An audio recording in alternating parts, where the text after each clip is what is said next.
Hello, welcome back to the channel.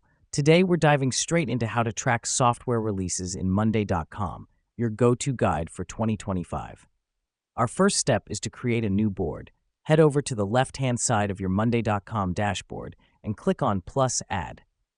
Select Board from the drop-down menu. This board will serve as your central hub for tracking software releases, and it's important because it enables you to have a single source of truth for all your software release activities.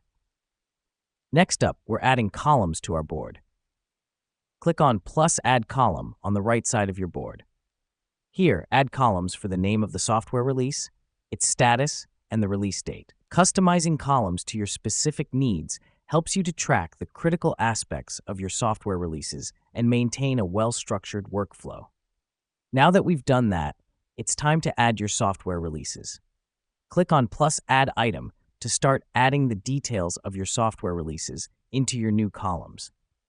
This is crucial because it ensures that all software releases are recorded and easily accessible for tracking purposes. The reason we do this is to establish a clear and easily accessible record of all software releases, which is vital for maintaining organization and ensuring seamless tracking. Moving on, we will use the status column to monitor the progress of each software release. You can update the status from planning, in progress, to completed. This helps us because it gives real-time updates on the progress of each software release, allowing for swift decision-making and effective project management. Lastly, we're going to set up automations. Click on the robot icon labeled Automations at the top of your board. This is where you can set up automated notifications for when a software release status changes, ensuring you're always in the loop. And that's it.